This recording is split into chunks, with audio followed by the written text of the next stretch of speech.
ஒரு மிக மிக பின்தங்கிய சமூகத்தில் பிறந்து தன் உழைப்பால் உயர்ந்த தலைவர் கலைஞர், அவருடைய அன்பு வாரிசாக இருக்கிற அண்ணன் தளபதி அவர்களும் அதே வழி நின்று ஒரு சாதாரண கடையில் ஒரு சாதாரண பத்திரிகையை விநியோகம் செய்து சக நண்பர்களோடு சேர்ந்து இளைஞர் அணி என்கிற அமைப்பை உருவாக்கி ஆற்றல் மிகு திராவிட முன்னேற்ற கழகத்தில் அடுக்கடுக்கான பதவிகளில் வந்து இன்றைக்கு உலகம் வியந்து பார்க்கிற ஒரு மாபெரும் மக்கள் தலைவனாக, ஒரு மாபெரும் மக்கள் இயக்கமாக திராவிட முன்னேற்ற கழகம் என்கிற அரசியல் பேர் இயக்கத்தை நடத்துகிற இயக்கத்திற்கு தலைமையேற்று தன்னுடைய அமைச்சரவையில் எல்லா துறைகளும் இன்றைக்கு மகத்தான சாதனை படைக்கின்ற, வடக்கே இருப்பவன் வாய் விளந்து பார்க்கின்ற ஒரு அரசியல் அதிகாரத்தை கைப்பற்றி ஏழை எளிய பிற்படுத்தப்பட்ட, தாழ்த்தப்பட்ட,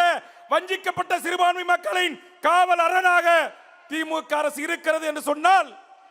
அதற்கு இந்த மேடையில் முன்புறமும் ஆங்காங்கே கூடியிருக்கிற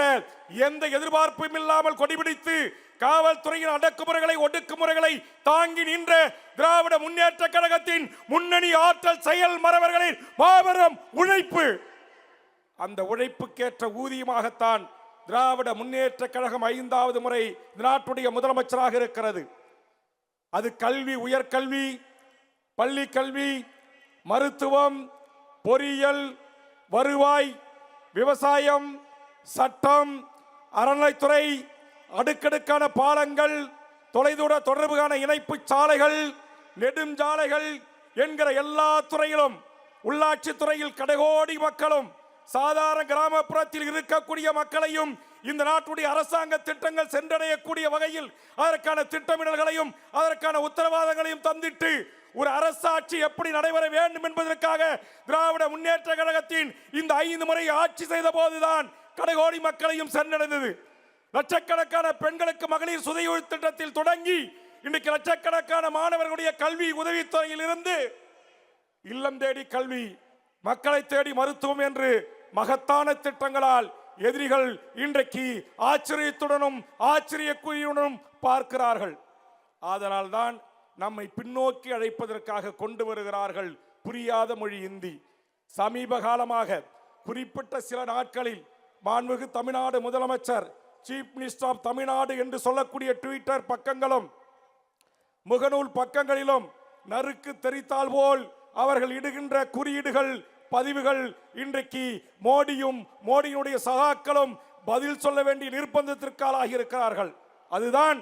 தமிழ்நாட்டில் இருக்கிற 39 நாடாளுமன்ற தொகுதிகளை குறைப்பேன் என்று சொன்னவர்கள் இன்றைக்கு தமிழ்நாட்டில் வந்து கோயம்புத்தூருக்கு வந்து சொல்லிவிட்டு சென்றிருக்கிறார். நம்முடைய தமிழ்நாட்டு திரைப்படத்திலே ஒருவர் வருவார் அல்லவா, அவரை போன்று காட்சி பொருந்தக்கூடிய அவர் சொல்லியிருக்கிறார், தமிழ்நாட்டில் கண்டிப்பாக 39 தொகுதிகளை நாங்கள் மறுசீரமைப்பில் குறைக்க மாட்டோம் என்று சொல்லுகிறார். ஆக குறைப்பதற்காக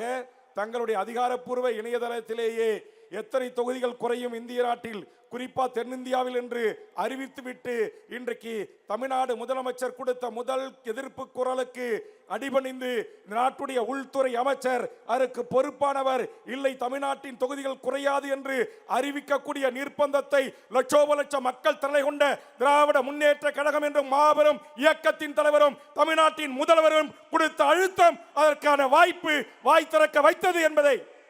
இந்த நேரத்திலே பதிவு செய்து தன் கடின உழைப்பால் மாபெரும் மக்கள் தலைவனாக உயர்ந்து, மாபெரும் அரசியல் தலைவனாக உயர்ந்து, பல்லாயிரக்கணக்கான மக்களின் அன்பை பெற்று